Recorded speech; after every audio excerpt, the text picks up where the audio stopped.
but was literally had the song leader was for some illustration and was dragging him around on the platform by his boots for some illustrative purpose. I can't remember what it was. And I remember him coming around, and at one point he stopped and stuck his finger in my chest and looked at my dad and said, "He can be a soul winner," and he's just like going around, and had no idea at the time he was trying to recruit me. He picked me up, got my face, inches from my face, and was yelling, "I'd be ashamed to call myself a preacher, son, when you let Saturday go by on your bus route without having a baptism."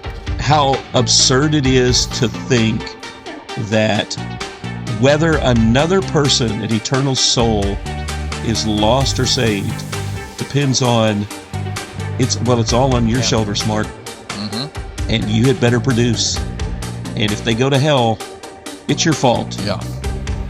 And what I started thinking about my independent fundamental Baptist background, I was thinking that's really no different than the campaigns and the prizes and the things they use to motivate people. It really, in some regards, even though they consider themselves to be more conservative, in some regards, it's kind of the same thing. It's still pragmatism. Yes, exactly.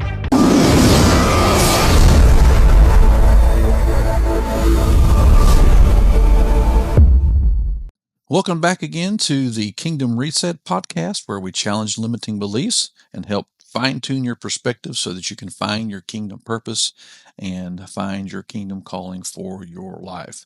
Now, this week's episode is a little bit different from the format we typically have. This is an audio-only episode. I was actually invited to come on to the Texas Baptist Crucible Podcast, which is the host is my old friend James Spurgeon, and he invited me on to talk about my meanderings and wanderings through the independent fundamental Baptist movement for a greater portion of my life.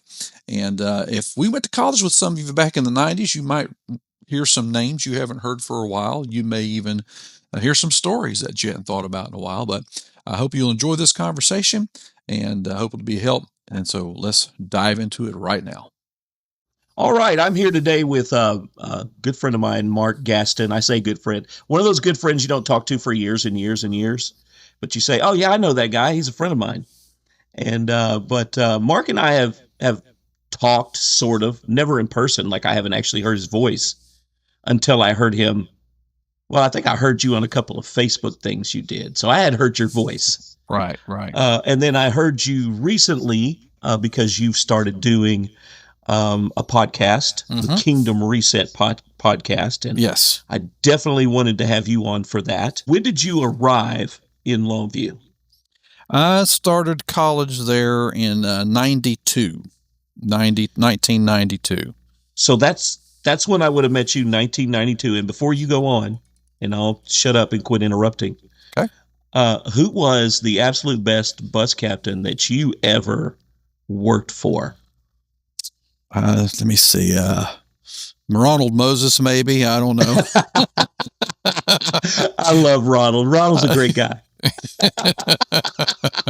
Yeah. Then there was some other guy. I can't remember who that was. I probably couldn't keep himself out of trouble. So, Oh, yeah.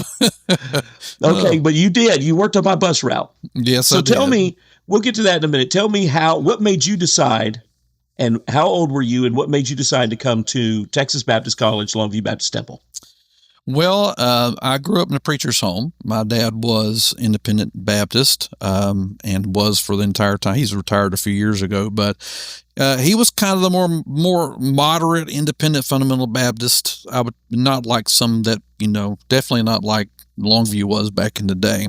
But I'd actually had intended to, I'd surrendered to the ministry when I was 16. I had intended to go to Hyles-Anderson College because I had a buddy of mine that went up there. But then my dad met, and for my reference, when I refer to the grades, I refer seniors G1 and juniors G2. That's just how everybody I talk to refers to them. But G1, he saw at a conference in Charlotte, North Carolina that he came to speak at, and then he invited him to come speak at our church. And then it kind of went off from there to where, I was kind of drawn to the style at the time, the style and everything that G1 had. So let me ask you this: how large was your church, and what was it like to have him come speak at your church? I'm assuming on a Monday and Tuesday night. I don't remember exactly what night it was. My dad's church ran about 150 to 200 people, and of course we had visiting pastors in the area and things that came in during that time. And I still remember when he came. It was most, your lay people in the church were kind of like, oh, okay, well, whatever. But I do know there's actually some folks that did not care for it at all, and not in the least, and just were not on board with that style of ministry or preaching or anything like that. But so can you elaborate on that? What was it you think that set them off? I think what it was is, it seemed it was the bombastic style, the kind of, I still remember, he did an illustration. I don't remember if it was at the conference or at our church when he came, but was literally had the song leader was for some illustration and was dragging him around on the platform by his boots for some illustrative purpose. I can't remember what it was, but I still remember some folks in my dad's church were just like, no, that's not what a preacher's supposed to be. And, right. and they did voice it, but they didn't, make a big deal about it because it wasn't very often that, this was a first time occurrence. But, anyway, it was definitely interesting. It enamored me. So, at the time. So it was enough to get my attention and maybe even start considering Texas Baptist College at the time. But like I said, I was deliberating between Hiles-Anderson College and Texas Baptist College. And really the reason I chose TBC, other than being, for whatever reason, attracted to that style at the time, was the fact that TBC was a smaller college, and I felt like I might get lost in the crowd up in the large college up in Hammond, Indiana. So now I ended up going to TBC, and like 1992, I was 18 when I came out there, moved 1,000 miles away from Charlotte, North Carolina, to go to college there in Longview, Texas.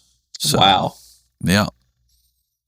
So North Carolina is what I consider the authentic Southern accent. Yes. North Carolina, East Tennessee, that's the real South. There's Georgia too. They're all different. People don't realize all the different accents. Right. But you've got an authentic Southern accent. I was reminded of it, and maybe we'll get to it later, because I served in a church up in Connecticut for 12 years, and they often reminded me of my accent. I bet they did. It was interesting for sure, but Southerner up in New England. But anyway. So when you got to TBC, was it? And I guess you moved right into the dorm. Yes. Mm-hmm. And was it pretty much what you expected? I would say that it mostly was, at least at the first first semester that I was there. The only thing that was different was probably just me. I was more homesick than what I thought I was going to be. In fact, even after the first semester, I was about ready to quit and go home, but I didn't. I came back and continued going, but I think I was more dealing with just the acclimation of being in a different place. And I think I probably would experience some of that no matter where I would have gone. So, I would say maybe that 6 months part was, I don't know, a honeymoon phase. I don't know if that's the right word to use for that, but, really focused. I like finding a job, trying to, I was almost financially withdrawn actually the very first semester, just due to not being able to find a job. So a lot of discouraging things that happened, and, but again, I came back for that spring and kept on going at that point. So where did you eventually find a job? Whataburger. Whataburger. It was open all night long. I worked the third shift drive-through at Whataburger. And I don't know, you remember Joe Bumgarner? I do. He was one of the managers there. I worked with him, got a job underneath him there at Whataburger. It's not Whataburger anymore. It's now Schlotsky's, but the building's still there. So, Yeah. but the Whataburger moved out. Yeah, well, Whataburger moved out and moved to different locations. There's, of course, down the area here, and there's more of them now. But yeah, that was where I found a job, was at Whataburger, working third shift. It was interesting, needless to say. If I recall, the actual pioneers from the Longview or from Texas Baptist College to work at that Whataburger were Jerry Robles and Mark Morace. I don't remember Mark Either of them Morace, still there? I don't think so. I haven't heard those names in years. But Joe Bum was there. Joe Bumgardner was there, definitely. He was there, half asleep most of the time, but he was there. Joe was half asleep too. I was so jealous. He had this really thick neck. Yeah, and he could go to sleep in class and without nodding his head. It was like I don't know if it was a talent, it was a gift, it was something, but it was amazing. I remember that. I actually remember that, and having this exact conversation with somebody. It may have been you, but yeah, that's true. I don't know where he is now. I haven't thought about him in years, but so you were already used to things like bus ministry. Now you said your dad's church was more moderate. In other words, would you describe it as not being as mean? Well, yeah, for one, it was not nearly as mean. And of course, they had the bus ministry, but it was pretty much relegated. We had one route, pretty much, that would, go into, the apartment complexes and things closer to where the church was. But it was never really more than one bus. There was a van at one time, too. We may have run a van, but it was not nearly as aggressive or production oriented as what it was when I was in college, for sure. So was there anything that when you first got there kind of jumped out at you as unexpected? Oh, these are good questions. I think one of the things that caught me off guard when I got there was when I had to take the church ed class, and the final exam was getting your bus driver's license. I was scratching my head at that and was like, why am I having to do this? I've never driven anything larger than my little vehicle, my little Nissan Sentra in all these years, and I'm going to get a bus license. So, which turned out to be helpful. Later on I did have jobs doing driving delivery trucks and things, but at the time it's like, man, I don't, and it was a lot of pressure. Like you weren't going to pass that class unless you got that driver's. I remember them harping on, you lazy bums, get down there and get that, driver's license. I think I had to get one. I may have had one before then. Right. But yeah, you had to have one because they needed bus drivers. Yeah. Yep. Bus drivers and plenty of backup bus drivers too. So it was, yes, that was one of the things that was like, whoa, hold on a minute. That just seems, and of course, the first part there, having seen G1 preach and things like that, I wasn't really too shocked, and I was still kind of enamored with it at the time. So, other than things like, practical things like getting a bus driver's license, for that first little part there, I was just like, okay, well, whatever. I'll just go along, whatever's going on here. So, sure. I was only 18. I was 18, That's the way I was when I got there. The first time I ever heard G1, BG1, the first time I ever heard G1 preach, I was, I think, probably 17. I was a public school kid. But he was coming to preach in Memphis at a church. And our pastor was like, oh, we got to get a van load of people. We got to go up there and hear this guy preach. They baptized, all these, thousands of people at their church. And so we somehow my dad roped me into going. I didn't even have the fundamentalist haircut yet. And I still had kind of almost like a semi 80s mullet. This is 86. So, we get there and I'm sitting in this little room and there's maybe 30 people and we're just sitting in folding chairs, and Bob Gray's, he's doing his his bit, I'll call it, that he did on how to he'll guarantee you how to have someone in the water every Sunday. All right. And it's just a math problem. You talk to 30 people, 10 of them will, I think it was 30 people, 10 of them pray the prayer, 5 of them commit to go to church, 3 of them actually come, 1 gets in the water. It was just like, it was all like it was a method. It was a pure formula. I remember that. I hadn't thought about that in a long time. And I remember him coming around, and at one point he stopped and stuck his finger in my chest and looked at my dad and said, he can be a soul winner, and he's just like going around, and had no idea at the time he was trying to recruit me. Right. I was saying that to my dad. I had no plans to go in the ministry at the time, but wound up, and then there's the rest of the story. The rest is history. Yes. So, you never got in much trouble there? No, I did not.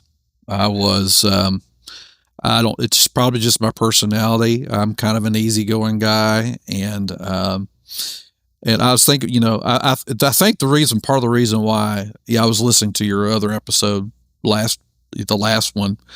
And I think part of the reason why I probably had a little bit an easier time is because of my laid back, easygoing nature. I had some allies on the staff who I think shielded me from some of the other stuff that other people did. Plus, you had a negative example to look at it, say, do I really want that hassle in my life? Well, there is that. So I can remember, and I thought about this before when I was thinking about having you on here. I can remember a time when, it may be hard for people out there to believe this, but at times I was quite a jerk when I was there. No. Yes, sometimes I really was. And I could remember a time, and you may not even remember this, that I had been getting hassled by Brother Connor because our bus was coming in and the bus was not being swept. And it was the bus captain's job to sweep the bus. And I can remember a time like realizing that like on a Monday or something and making you go out there and do that. Mark, you got to learn to be a servant. And this is how you learn to be a servant. Get your broom and go out there. So I apologize for that. I was a jerk to a lot of people. Well, you happen to be one of them. I hate to tell you that when I became a bus captain later, I perpetuated some of that. So what I would do is whoever had the least amount of people saved and baptized on a Saturday, I called it the Golden Broom Award. And so you taught me well. The pressure to produce. Oh, boy. And that's a subject, honestly, we could get to that at some point later, maybe. How absurd it is to think that whether another person, an eternal soul, is lost or saved depends on, it's all on your shoulders, Mark. And you had better produce. And if they go to hell, it's your fault. Yeah. And like all good lies, there's a little bit of truth behind it. There's our responsibility to obey God. There's consequences to our actions. Right. I get that. But that is, that is wild to me. Yeah. It's something, I'll probably get to at some point on this podcast. I'm sure you will. So you were there 4 years. 4 years, yes. And did you ever run into any controversy? Well, I do a couple of times. I mean, I remember one time during a summer session at the college, and I was there running my chapel route to Tyler every week, and I had several Saturdays go by where I didn't have anybody baptized. And again, it's all on you, and I was doing the best that I could with what I had. But I still remember it was on a Thursday. It was my one time that I got the pickup by the lapels. And basically G1 picked me up, got my face, inches from my face, and was yelling, "I'd be ashamed to call myself a preacher's son when you let Saturday go by on your bus route without having a baptism." And then he threw me back into the pew. And when he did, I think it was Gary Sables. You remember Gary?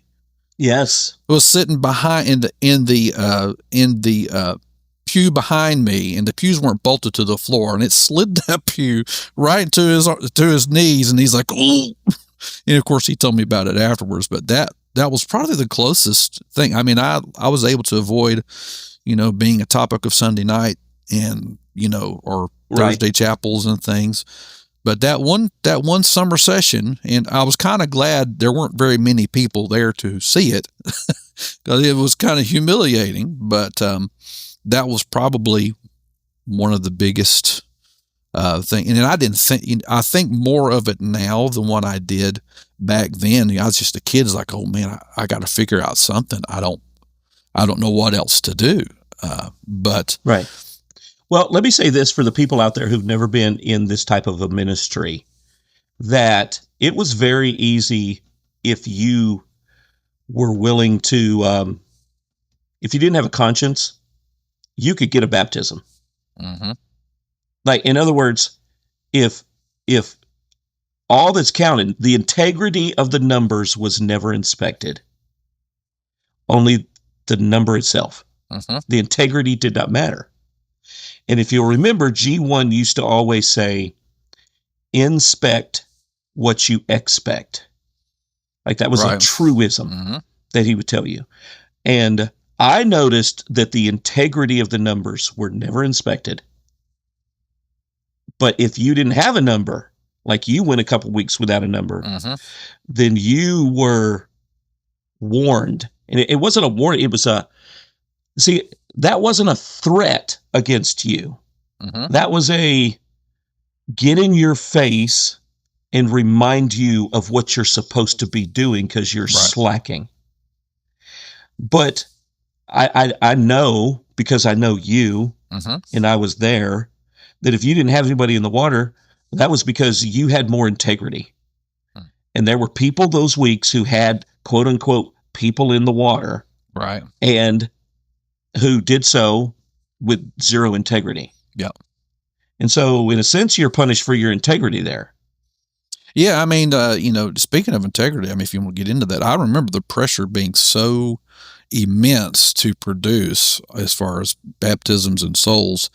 And I remember many Saturdays sitting at the chapel route there at the service, knowing that I had no one to get, quote, for in the water that day, and just literally sitting back there and hoping, man, I hope some poor kid doubts their salvation today, because and I'm ashamed to admit it, but sometimes I went ahead and did that, just to do that. And of course, I'm responsible for that. I mean, I allowed that pressure to get to me, but that doesn't take the culpability off of that kind of pressure being applied that would, otherwise take an integrous person and push them into, behaving that way. So, it was weekends. I dreaded the weekends because I was not one of those people who just could consistently produce to the levels that, was being looked at and part of it, and I'll say it again so you don't have to, part of it's your integrity. Because I remember when I first got there, that's one of the things that stood out to me was, like, I realized that I would go soul winning with some of the teenagers, and the teenagers are under the same pressure in the youth ministry to produce this on these bus routes. And I would go with them, and I'm like going down the street, and maybe I get one profession of faith. And how many did you get? 5, And I'm like, after a while, I'm like, no, they didn't. Like, no, there's no way they did. But it's the pressure. It's hard to explain to people who've never experienced it. You get loaded into a bus. You get taken and dropped off in pairs in neighborhoods. You're picked up 20 minutes later, and you're knocking on doors, cold calling, and you're expected to have a name of someone who bowed their head and accepted Mm-hmm. Jesus Christ as their Savior. Mm-hmm. And if you didn't, that's your fault. Right. And the pressure's on you to do that. If you don't, you're not even a good Christian. Yeah.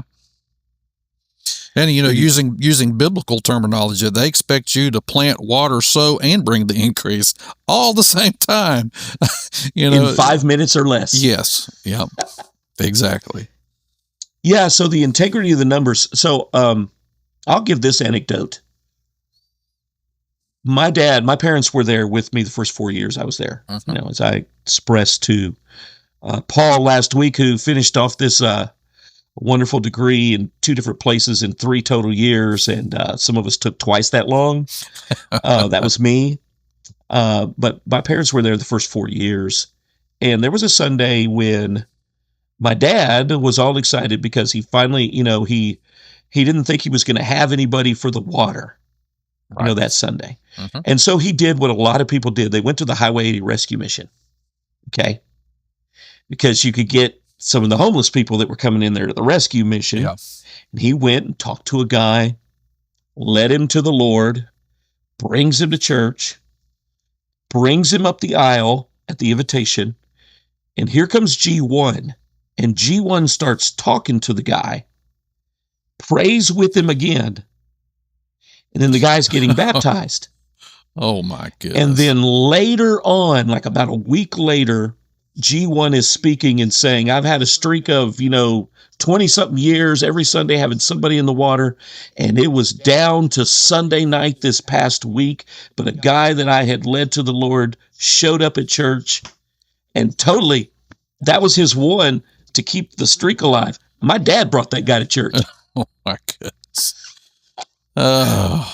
Integrity. Mm-hmm. So the numbers, that's a whole other topic. Yeah. And I'm going to get to the numbers at some point. I mean, going back to digressing a little bit, but even at the time when I was a teenager, before I even went there, the numbers they were producing, like, man, this is like rivaling First Baptist Hammond, and they're like a fraction of the size.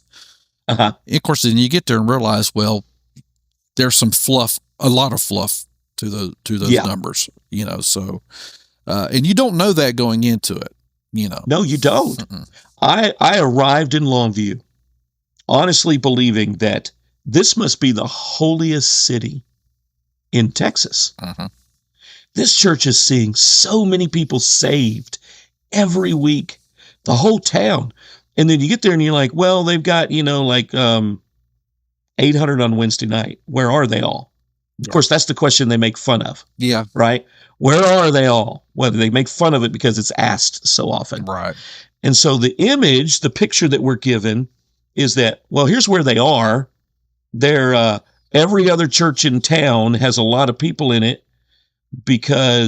thank God for, how did he put it? It wasn't Southern Baptist churches, but thank God for compromising Baptist churches. Otherwise, our people that can't take standards would have nowhere to go to church. I remember hearing that exact phrase. And so that was the image. They were leading them all to Christ and filling up all the other churches. Of course, with no objective proof of that. No, none whatsoever. Mm-hmm. And so you get this idea. It's the idea you have. And of course, you're 18. And but I'm thinking this has got to be this holy city. And then you get there and you're not there long and you realize Highway 80 is strip clubs. Yep. And Longview, I can tell you this because I've lived an hour from Longview now for the last 30 years. Uh-huh. And Longview has a reputation of being an awful place to live. There's like murders committed in Longview all the time. Yep. People in the surrounding areas like, Longview is where you go to get shot. I'm still here. I live in Longview. I'm still alive. I know nurses who have done stints there at the hospital in Longview. Mm-hmm. And is it Good Shepherd? Yeah. And well, there's two now. There's Good Shepherd and Longview Regional. So, but they talked about how you felt like you needed somebody to walk you out to your car because it wasn't like really in the safest place. Yeah, I mean, it's right there. A lot of homeless, a lot of are in that stretch there along Highway 80. It's still not the greatest. I mean, I'll tell this.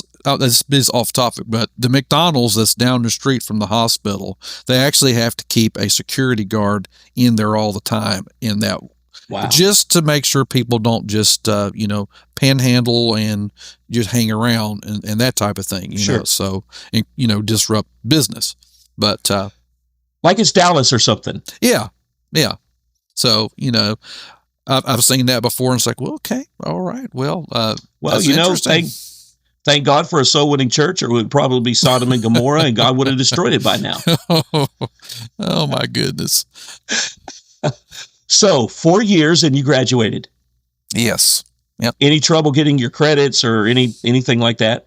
No, no problems at all. Like I said, having allies in administration, and it also helped that my fiance and my wife was, the chairman of the deacon's daughter. So I don't know if that helped get things through for me a little bit more. But we went through, finished 4 years, got ordained, got married, and then moved off to serve. So are her parents still there? No, they not anymore. Not anymore. Okay. So how hard was it to leave? Were you pressured to stay for the master's program? Actually, my situation was a little bit different because my dad, my parents, my family, actually 2 years in, they moved to Longview. My dad had a degree that he never finished earlier in his life, so he came out to Longview to finish his degree. And the plan was for that time I was going to go and work for him whenever I graduated, and he was a year behind me. So I was going to go into the master's program to, bide my time and get some more training and things until he graduated the following year.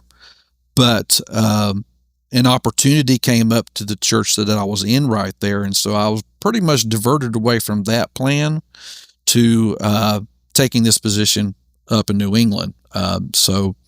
And again, of course, I've talked about one of my podcast episodes, whatever the man of God tells you do, you do. So I just went into it. Well, whatever he says to do, I'm going to do. And that's what we did. I forewent the master's program, and then we moved on up to Connecticut to serve there. So how different was Connecticut? Well, it's kind of the inverse of certain things. I would say in Connecticut, working there for 12 years, it was less restrictive about some things, particularly about music, which I talked about on my podcast separately. But as far as control and manipulation and things like that, it was at a whole different level. It was to the point to where, while I was there, if I would have had the opportunity to come back to LBT, I would have taken it. Because wow. And I have to, again, I have to be gracious. I learned some important lessons there, picked up some important skills. There's things in our life that the folks there and the staff there helped us with, and things while we were there. But it was still a philosophy of a lot of control, a lot. And it's got to be to a certain degree when even LBT looks like greener grass. Wow. So, and you were there 12 years? Well, 12 years. Yeah, 12 years. So I'm going to say from 96 then to about 2000. Right? Yep, 96 to about 2000. No. Yeah, I'm sorry. I'm getting mixed up. 96 to about 2008. Yeah, that's how long we were there. Okay, and so what led to you coming back to LBT? Well, that's kind of let me back up and set some context up for that. Okay. Of course, 2008, we resigned from the position I was up in Connecticut. We moved to Florida, where my dad was pastoring at this time, and we spent 4 years there. I was tapped out from 12 years of serving up in Connecticut, and just wanted a breather, just want to go just help somewhere and just, be a layperson, help where I can, and that type of thing. So that was about the same time when G1 resigned, not resigned, but retired around 2007, 2008. And during that time, of course, G2 took over at that time. And actually, I was contacted there when I resigned up in Connecticut. I was contacted to ask to come work on staff at LBT again by G2, and he correctly assessed at that time, I was in no way, shape, or form ready to go serve in an official capacity anywhere because I was, I was burnt out. So we spent the 4 years there while we were there in Florida. And then I started getting the itch again to want to be back in the ministry and that type of thing. So, and I will tell you this, when G2 took over, it's honestly, I'm not sure how much in depth you want me to go, but there was really, in my opinion, a very honest effort to try to change a lot of things. That, a lot of the things that people had criticized for years and years and years under the previous leadership. Right. But, like for instance, coming in and setting up more financial accountability for the church finances, restructuring some things as far as the business structure of the church. And I believe that one of the goals that they had really was to change the tone and the atmosphere of the church, which, kind of leads into how we ended up coming back there. Of course, during that time frame, from like 2008 to 2012, we still had family that were still in the church and were giving us really good reports of the changes and the things that were going on. And of course, the changes were enough to where I was thinking there was probably about 4 or 5 families like us who were graduates of the college who still had family ties there, who ended up coming back to give it another go and to see how, see if it's different, see if this is true. Is it really different from the way that it was last time? And like I said, it was different enough to where it drew me back even after spending 12 years in Connecticut. So we moved back here in 2012. During that time, the idea was I was going to teach some courses in the college, and also they had like a college choir. I was going to lead that. The teaching never took place just because of logistics. I mean, I had to go find a job and things, so that didn't happen. But I did lead the college choir. I was involved in the Sunday school there. I was actually G2's assistant Sunday school teacher during the few years we were back there. And, I can honestly say that, yes, the atmosphere and the tone was different. The practice of shunning really was not a thing anymore. In fact, earlier on, he tried to preach messages to tell people, hey, win them back. Let's be kind, let's be gracious, and things like that. So that's kind of what led us to, we heard these reports and we wanted to come back and see for ourselves to see, if it really was a different atmosphere and a different tone than what it had been years and years prior. So, so let's talk about your personal development, because at some point you and I got in touch while you were still in Connecticut. Yes. And of course, I left in 94, I think fall campaign, 94, I'm out. And so then it's probably 99 and 2000 when I start putting, Tales from the Temple. The good old fighting fundamentalist forums. Yes. Did you ever have anything to do with the old FFF? Well, I did. I didn't. And I was kind of a quiet observer back during that time, although I had communications with you and a few others during that time.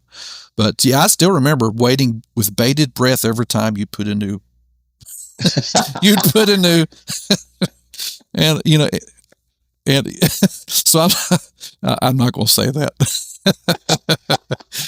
but I look forward to it, and just listening you talk about it, it's helped me start to, you and others reframe, like, what happened when I was there back then? That was not right. That's not the way it's supposed to be. So it just got me to thinking about things a little bit differently, I'd say, around that time. So now, at what point did I talk to you and arrange to have you shipped a whole bunch of John MacArthur books? That was about probably 2001, 2002, about Okay. that time. And yeah, I got that. I didn't think they would actually show up, but I go out and check. There's a shipped box right there full of books. I was like, whoa, what do you know? You pulled some strings there and you had that box of books shipped to me. It seems like at every point in my life, I've always been able to say to someone about something, I know a guy. Yeah. Like, I know a guy. So I knew a guy. You did know a guy. You sure did. And I got you the books. Yep. So how did that, I know you talked about it a little bit on your podcast. Go Right. ahead, say something about your podcast before you answer this question. Kingdom Reset Podcast. Okay. So yeah, we're about 4 episodes in right now. And Kingdom Reset, I think there's a lot of things that just Christians here in America and the West as a whole, things they believe that aren't true and things that aren't true that they believe, that kind of sets limiting mindsets and kind of holds people back from fulfilling their kingdom purpose and what God's plan is for their life. So the Kingdom Reset is try to help people rethink things and look at things from a different perspective so they can take and apply that and actually fulfill more of their purpose. So when I started to start the podcast, I had no intention whatsoever of starting with anything independent fundamental Baptist, none whatsoever. Mm-hmm. But as I was planning on it, and I just kind of felt like the Lord leading me, says, I think I want you to do this, start here. And I remember saying to the Lord, no, I don't want to do that. Because I know how some might respond to it and some might misread it as being something that it's not. But, I just felt like I've spent decades researching information and comparing things that I've learned and kind of sifted through things that were true and what I believe aren't. And God said, hey, I want you to use that knowledge to help somebody else who might be struggling. Mostly for people maybe who've already come out of IFB who are needing to reset their mindset. That's primarily who I'm after, but in those first few episodes. But yeah, that's where it is. I've got other topics I want to get to eventually, but I was talking to someone who's been listening to the podcast the other day and I was telling them, yeah, I think I'll be wrapping up the IFB portion soon. And they're like, well, I hope not. I still have more questions. So we might extend that a little bit longer, but we'll see. Well, good. I can tell you, I've been blessed by all 4 of them. Well, thank you.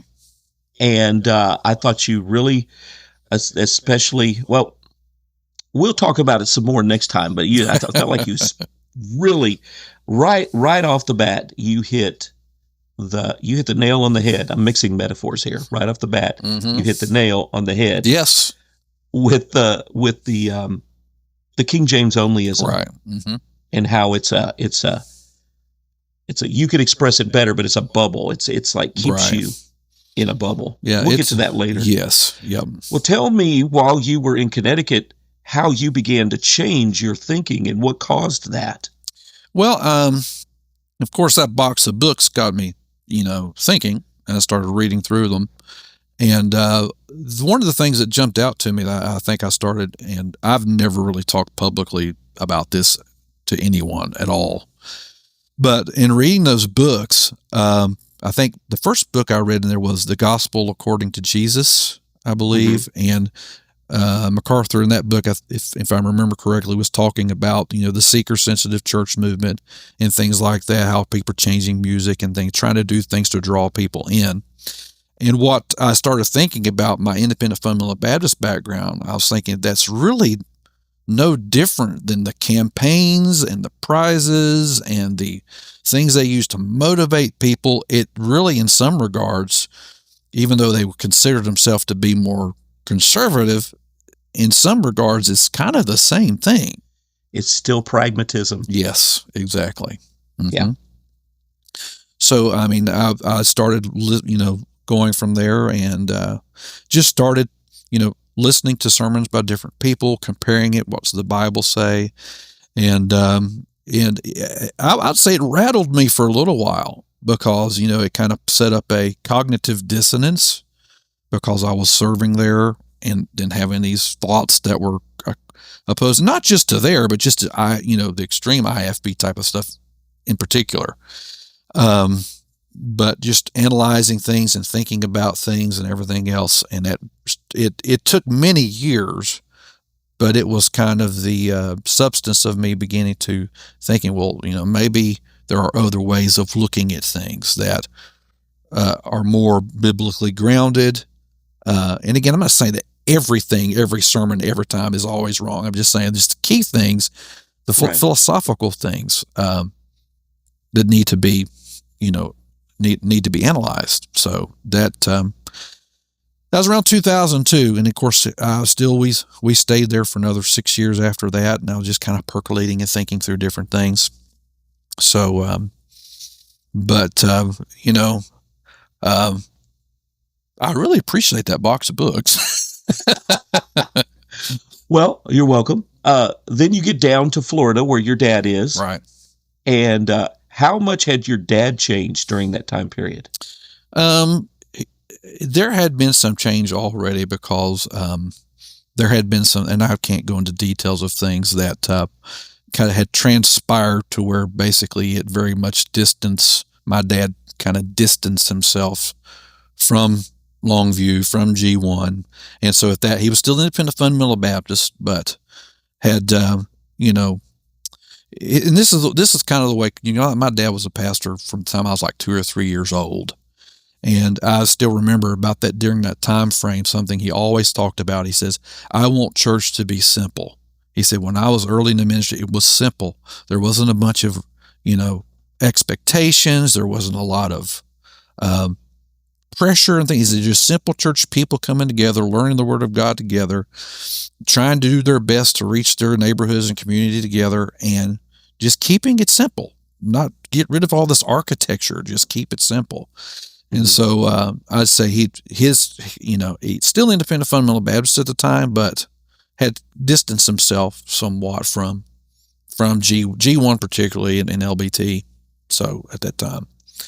So you mentioned that you came back to Longview in 2012, and what was it again that led to you coming back? It was just hearing about how that the church had changed, how that the atmosphere and the tone was different, and how there's a new leadership here, and things are different. So, and of course, I've been having an itch to kind of get involved in ministry again because I'd been in Florida for 4 years. And of course, I had people in Florida tell me that, you might get back and it's probably not going to be what you're expecting it to be, which, there's some partial truth to that. But I was just ready to get back involved. I had an itch to get back into ministry and things like that. I said, well, this looks like an opportunity here. So there we go. Okay. And so you get back, and like you said, you were going to teach some classes, but you didn't. You're right. What did you wind up doing? Well, like I said before, the college had a choir, and I would lead the college. They would sing ever so often. I'd practice with them every week and led the college choir. I was a backup song leader. I did solos. I helped in Sunday school, taught as a substitute for Sunday school, some adult Sunday school classes and things like that. So, it really didn't get much beyond of a layperson kind of involvement, although I moved back with the intention of it being more than that. But that's more or less what I was doing. And when I came back, one of the things I was thinking through this other day that struck me, I remember back during the day that whenever you would go to join a ministry, or even if you were in college, they would hand you a handbook. This is for the handbook for this ministry. And here's a commitment form of what the expectations are for you to be involved in that ministry. And when we first moved back, I did find the atmosphere was kinder. It was gentler, much more open to the community and things like that. And I was struck that I was never given a handbook or a commitment sheet. And yet still I was serving in these capacities. So, I don't know, looking back, if that was an oversight or what the case was. But I thought to myself, well, maybe we're just willing, ratcheting it down to where it's kind of just even if it's unwritten rules, that's still better than a thick detailed commitment sheet. So I served for a couple of years like that, and I still remember towards the time there, a couple of years in, there was a meeting on a Sunday afternoon to where all the leadership of the church, lay leadership, Sunday school teachers, bus captains, choir members, there was a big meeting there in the church auditorium, and for the first time in a couple of years, I actually saw the forms and the commitment forms and the handbooks and things come out, and started looking through those things. And of course, I saw several things that started giving me pause. But I would say the biggest thing is, and like I said in my podcast, I'm telling on myself here, the biggest thing being is that in the Sunday school requirements, there was a paragraph in there that specifically said that if you're going to serve in the Sunday school, you cannot read from, study from, use as reference any other version, either publicly or privately, than the King James Version of the Bible. And as I mentioned in my podcast, this is like right in the middle of the time where I'd done a directed effort to read through the entire Bible in the ESV through the course of a year. Oh, and you're doing that while you're in Longview. Yes. I mean, at Longview Baptist Temple. Yes, I was. And again, I wanted to know for myself, And I've been using other versions for reference and things to try to, study for a while. But when I saw that on that requirement form, my heart just kind of sank. And I didn't sign the form that day. I took it home with me to review, sat on it for several weeks. And I don't know if this was nobody ever came chasing me down looking for it or anything like that. But at that point, I know you'd mentioned integrity earlier. I was like, I can't commit to this. I can't do this. So I'd say the reason that ended us, we were there for 3 or 4 years. It wasn't that meanness or unkind, at least this is my experience. It wasn't meanness. It wasn't unkindness. It was just like, I'm not in that place anymore in my beliefs and my thinking. So, and a practical thing that kind of helped that a little bit is that around this time, towards the end of our time there, me and my wife, we got our license to be foster parents for the state of Texas. And we were getting acclimated to that, and that ended up being a whole lot more than what we thought it was going to be. So we were having to direct a lot of extra time and things that I was having, volunteering in the ministry there. I had to scale back on just by default because, we had to have so much attention on getting acclimated to being foster parents. I mean, we had 5 foster children coming to our house within the space of 1 week during that time. And so it kind of, between, the philosophical things and the practical things, it kind of led to us saying, okay, it's time to step away. It's time to, it's really kind of time to move on to what's pretty inevitable anyway. So you stayed in town and you went to Mobberly Baptist. Was that your first stop? No, the first stop we went to, there is a New Hope Baptist Church up in Ore City. Tony Pierce. I don't know if you had heard of that. I knew Tony Pierce like for a small amount of time. Yeah. Way back in about 87, 88. Yes. But we actually got run out for listening to contemporary music, contemporary Christian music. Really? I did not know that. Yes. I did not know that. Yes. But we went up there for a couple years. I really enjoyed Brother Tony. Now, he still preached from the King James and everything like that, but there weren't the hang-ups about, if somebody else wants to read. He'd have men get up and read passages of Scripture in church, and it wouldn't even crinkle an eyebrow if somebody came up there with a different version and that type of thing. And of course, the music was more contemporary. I guess that stuck. It was mixed with hymns, and that type of thing. But that's where we stopped off first, and then really enjoyed it. There were some former members, quite a few former Longview Baptist Temple members there at the time, weren't there? There were some. Yes, there were. In fact, I don't know if I mentioned this earlier, but the time we moved back, there were about 4 or 5 families at the Family Connections there that moved back to, and one of those families who had left prior to us had been going up there, and that's kind of what led us to go visit up there when we did. And then couple years after that, it was a little bit of a drive up there, we really enjoyed it, but the distance that it was kind of made it difficult to get involved in as many things as we'd like to. And then, of course, through our foster care community, we knew quite a few families that went to Moberly. And so we ended up eventually coming down and joining Moberly here. And so was that scary going to Moberly?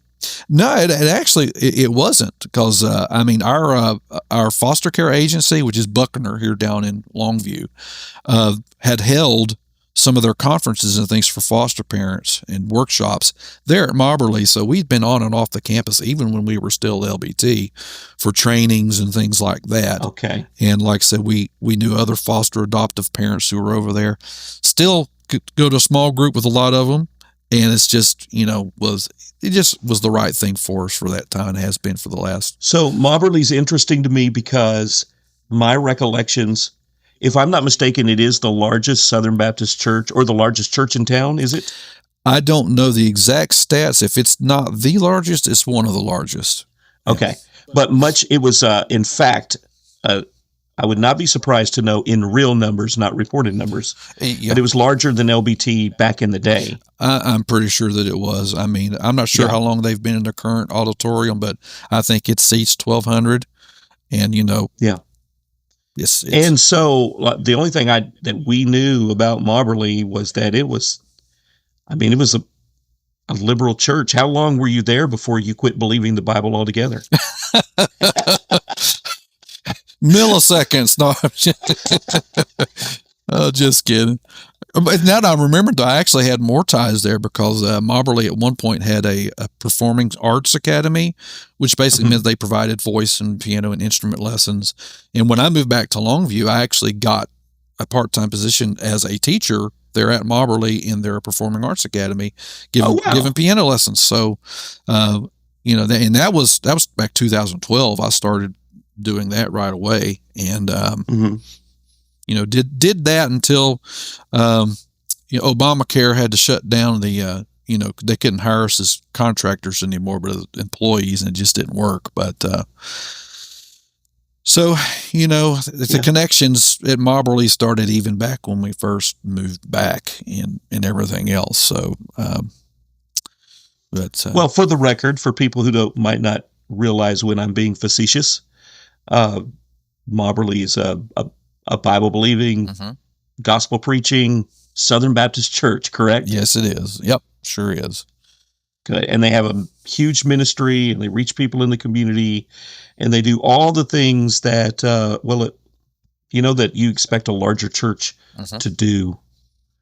And so it really shouldn't be a scary place. No, for someone that's steeped in the ideas of, we'll call them IFB extreme. There we go. Yes, I mean, the very missions-focused church, very ministry-minded church. I mean, and I say, put on top of that, it is a place that does put, even though it's not all about this necessarily, but they do put a very high standard for excellence. They want to make sure things are done right and done the way that honors the Lord and yet ministers to people. So, anyway. All right. Well, Mark, it's been great talking to you, and I want to talk to you some more. We'll see how much time we have. All right. But we'll go ahead and end for now. All right. And maybe come back in a minute and see what else we can get into. Well, I hope you enjoyed our discussion here today with James Spurgeon from the Texas Baptist Crucible Podcast. And again, next week's episode is going to be part 2 of the conversation that me and James had, where we'll dive specifically into the concept of King James onlyism, which I discussed at length in the earlier episode. But tune back in next week for that episode, and we'll look forward to seeing you then.